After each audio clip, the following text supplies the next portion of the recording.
Hello बच्चों, मैं मनोज पांडे आपके इस खूबसूरत और प्यारे से चैनल एमएस कोचिंग इंस्टीट्यूट में फिर से स्वागत करता हूं एक नए वीडियो के साथ। बच्चों, अभी हम लोग क्लास 10th मैथ में बोर्ड एग्जाम की तैयारी कर रहे हैं, जिसके तहत मैं आपको चैप्टर वाइज जो भी इंपॉर्टेंट क्वेश्चन है जो बोर्ड एग्जाम में प्रायर पूछे जाते हैं या पूछे जाएंगे, ऐसे मैं क्वेश्चंस को करा रहा हूं।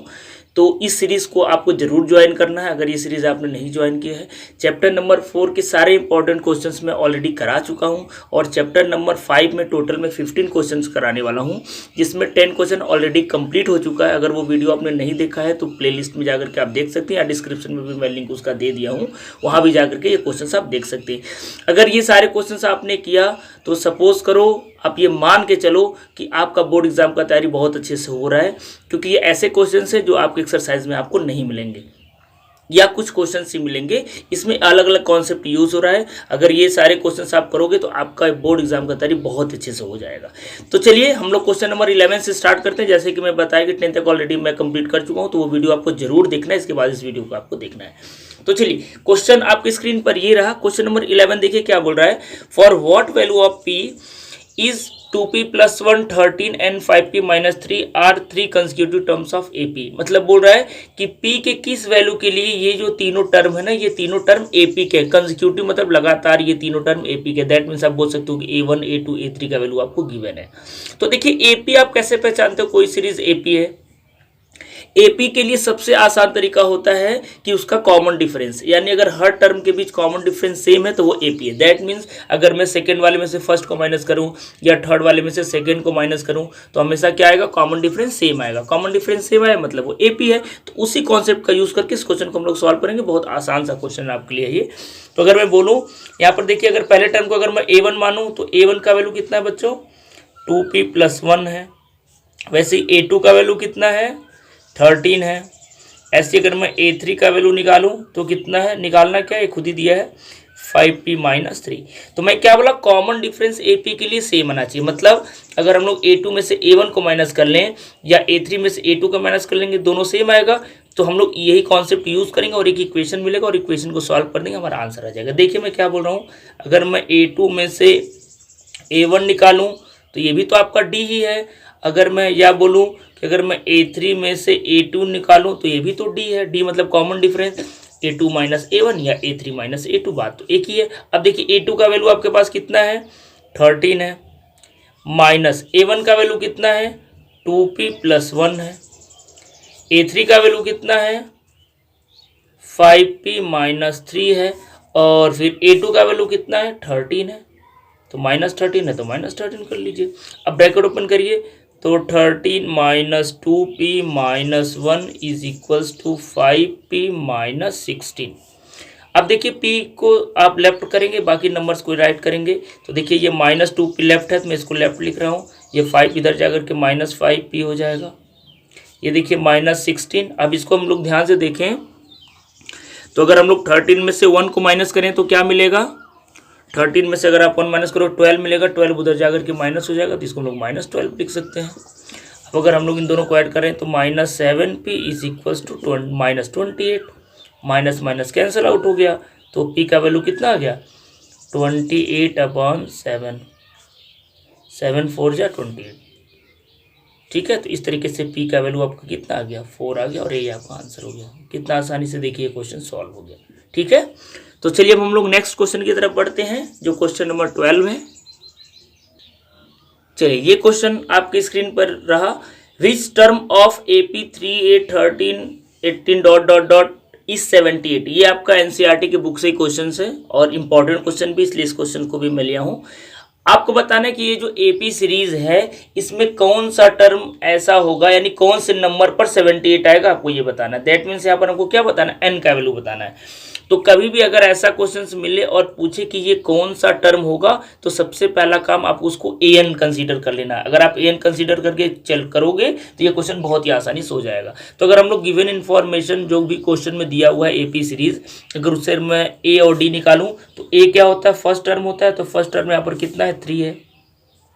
d क्या होता है, कॉमन डिफरेंस। नेक्स्ट वाले में से फर्स्ट वाले को माइनस कर लीजिए तो 8 - 3 कर देंगे तो 5 हो जाएगा। और अभी आपको मैं क्या बताया कि अगर बोले कि ये कौन सा टर्म होगा तो आप हमेशा ऐसे को आपको क्या मानना है, an मानना है। तो an का वैल्यू आपका कितना हो जाएगा, 78 हो जाएगा। अब आपको nth टर्म का फार्मूला पता है, क्या nth टर्म का फार्मूला होता है, nth टर्म का फार्मूला आपको पता है, ये क्या होता है, फिर से देखिए, an is equal to a plus n minus 1 into D. अगर आप बोर्ड एग्जाम की तैयारी कर रहे हैं तो ये फार्मूला तो आपको डेफिनेटली पता होगा, ठीक है। अब देखिए an का वैल्यू आपको पता है, दिया हुआ कितना है 78 है, तो हम लोग यहाँ 78 पुट करेंगे, इज इक्वल टू a का वैल्यू कितना है 3, तो 3 पुट करेंगे, प्लस n का वैल्यू आपको पता ही करना है, तो n माइनस 1 को सेम रहने देंगे, और d का वैल्यू कितना है यहाँ पर है 5 है। बस इसको सॉल्व कर लीजिए, तो 78 is equals to 3 plus bracket open करेंगे तो ये हो जाएगा 5n माइनस 5, ठीक है।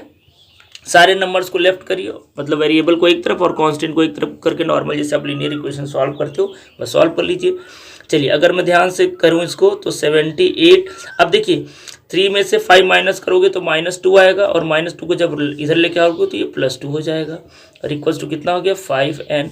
अगर मैं इसको एक तरीके से लिख लूँ 5n इज इक्वल्स टू 78 में 2 ऐड करोगे तो 80 हो जाएगा, तो n का वैल्यू कितना हो जाएगा 80/5, तो 5 1 जा 5 और आपका 5 6 जा 30, तो n का वैल्यू यहाँ पर कितना हो जाएगा 16 हो जाएगा।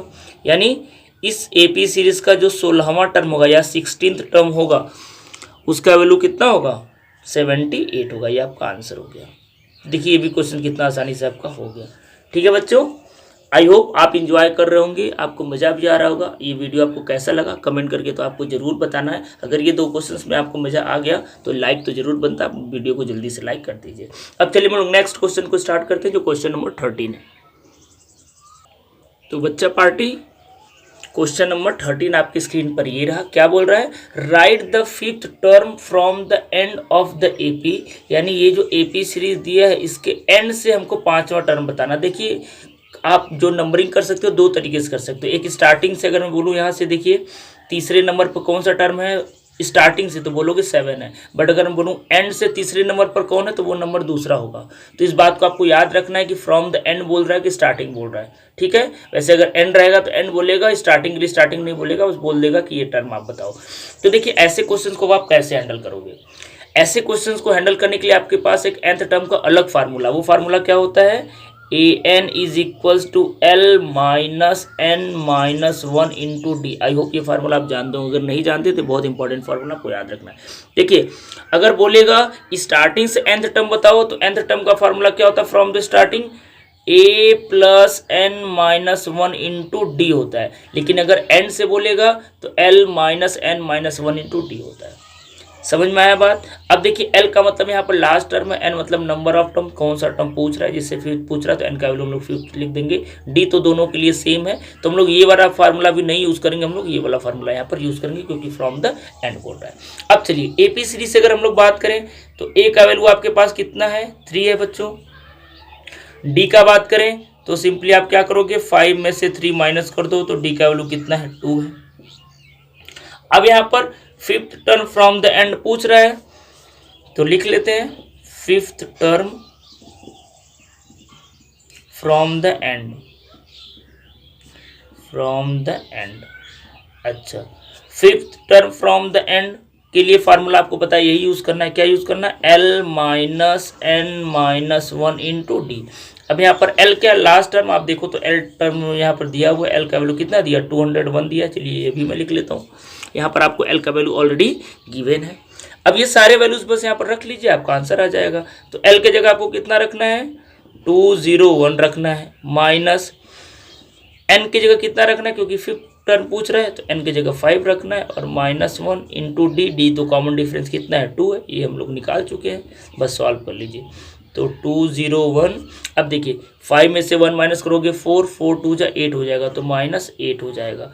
अब आप 201 में से 8 को सिर्फ माइनस कर लीजिए, तो 201 में से अगर आप 8 को माइनस करते हो तो कितना आता है 193 आता है। बस आपका ये आंसर हो गया, ठीक है। देखिए कितना आसानी से सारे क्वेश्चंस होते जा रहे हैं।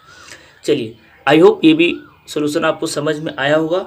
अब चलिए नेक्स्ट 2 जो क्वेश्चंस हमको करने वो भी बहुत इंपॉर्टेंट क्वेश्चंस है और वो थोड़ा सा डिफरेंट है, हट के हैं, तो उन क्वेश्चंस को हम लोग स्टार्ट करते हैं। तो चलिए देखते हैं अगर हम लोग क्वेश्चन नंबर 14, तो क्वेश्चन नंबर 14 आपकी स्क्रीन पर ये रहा। क्या बोल रहा है, फ्रॉम द गिवन एपी, यानी हमारे पास एक एपी सीरीज दिया A 10 12 dot dot dot so on, find the sum of its last 10 terms if it has 16 term. ये देखिए ऐसा क्वेश्चन आपके एनसीईआरटी के बुक में नहीं है, ये बहुत इंपॉर्टेंट क्वेश्चन है और ये थोड़ा सा हट के, ऐसे क्वेश्चंस को आप जब तक प्रैक्टिस नहीं करोगे तो बच्चों आपसे नहीं बनेगा। देखिए हमारे पास जो एपी सीरीज है, पहले आप बात को समझिए, हमारे पास ये देखिए एपी सीरीज है, बोल रहे इसमें टोटल 60 टर्म है, लेकिन लास्ट टर्म यहाँ पर नहीं दिया, यही बात है, लास्ट टर्म नहीं दिया और बोला कि आखिरी से आप 10 टर्म का आप सम बताओ।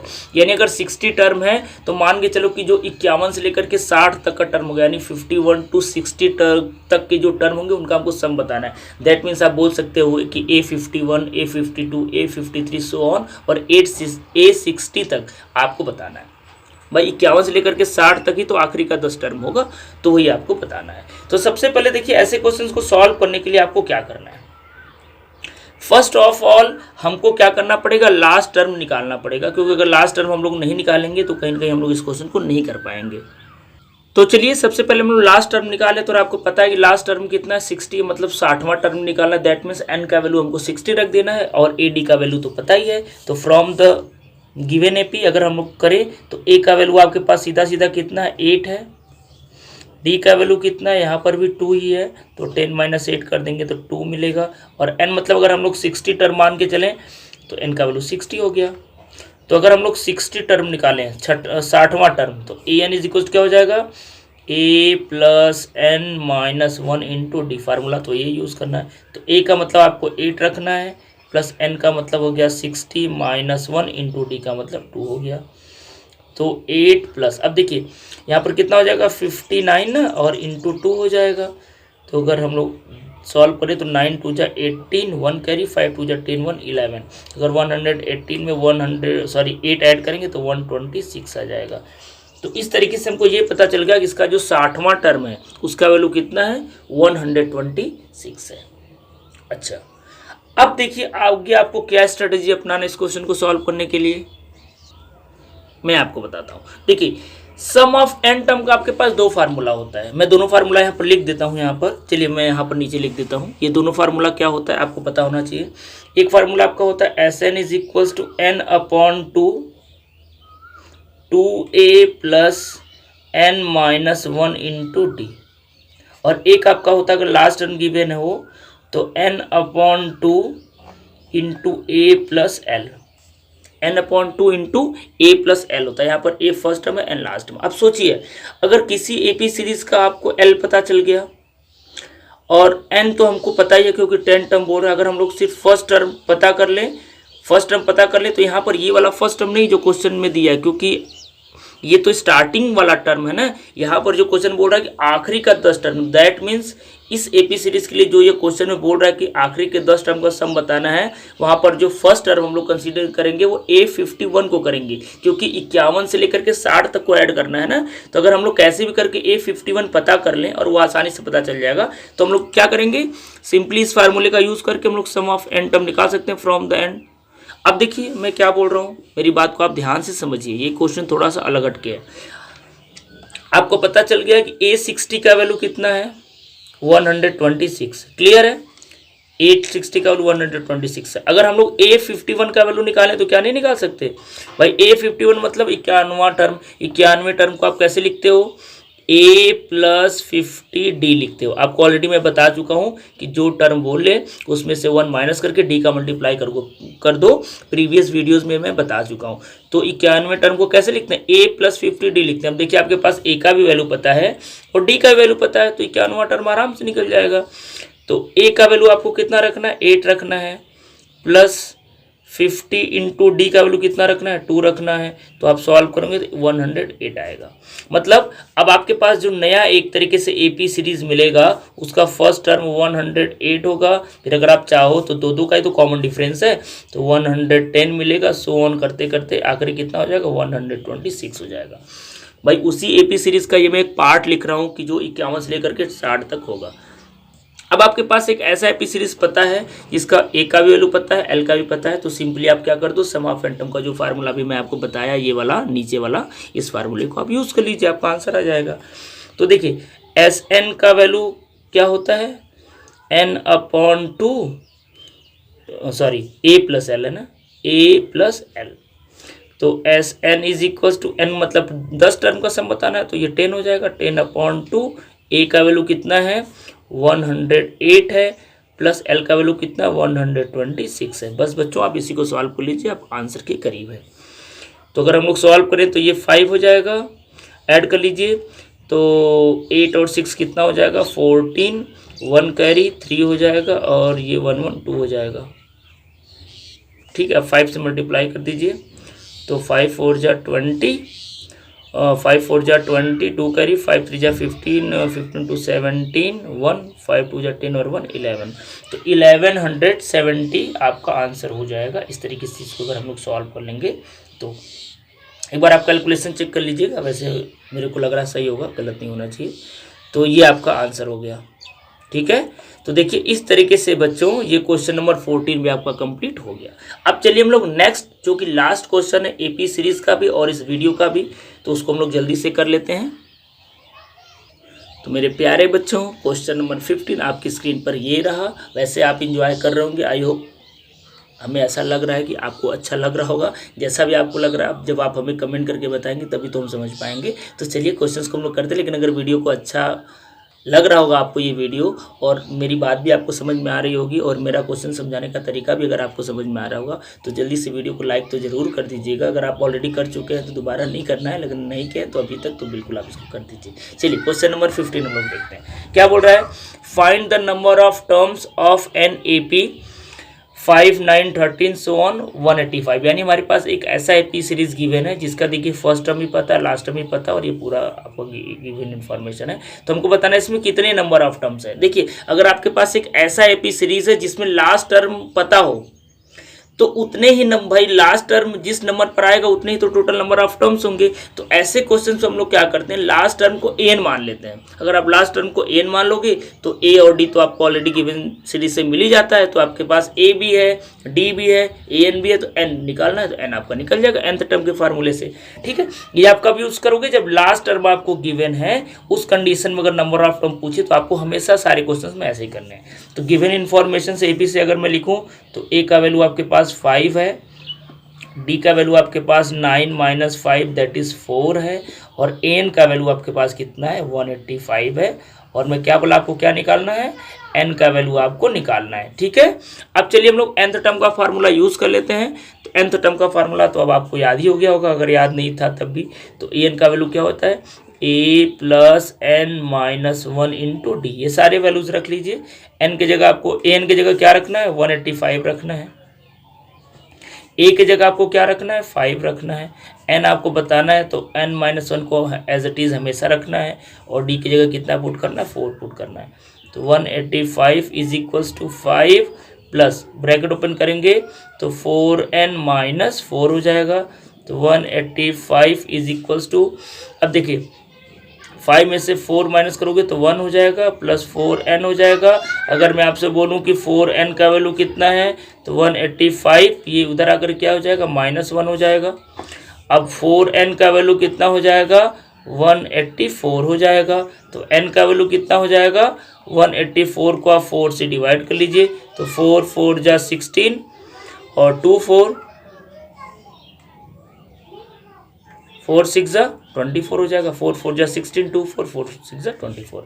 तो इस तरीके से बच्चों n का वैल्यू कितना हो गया, सॉरी n का वैल्यू कितना हो गया आपका 46 हो गया। फिर से इसको मैं अच्छे से लिख देता हूँ। तो n का वैल्यू 46 हो गया, मतलब इस एपी सीरीज में टोटल कितने टर्म है 46 टर्म है। तो इस तरीके से बच्चों एपी सीरीज को आज हमने कंप्लीट किया। अब हम लोग नेक्स्ट जो है चैप्टर सर्कल के सारे क्वेश्चंस को करेंगे जो कि बोर्ड एग्जाम के लिए बहुत इंपॉर्टेंट है। तो वो सारे वीडियोस अगर आपको देखना है तो आपको चैनल को सब्सक्राइब तो डेफिनेटली कर लेना है। और आपको ये सारे वीडियोस बोर्ड एग्जाम के लिए आपके बोर्ड एग्जाम के लिए कितना ज़्यादा हेल्पफुल है या आपके लिए कितना कारगर सिद्ध हो रहे हैं, इस बात को आपको जरूर कमेंट करके बताना है। तो नेक्स्ट वीडियो में हम लोग नए चैप्टर के साथ मिलेंगे, तब तक के लिए थैंक यू सो मच।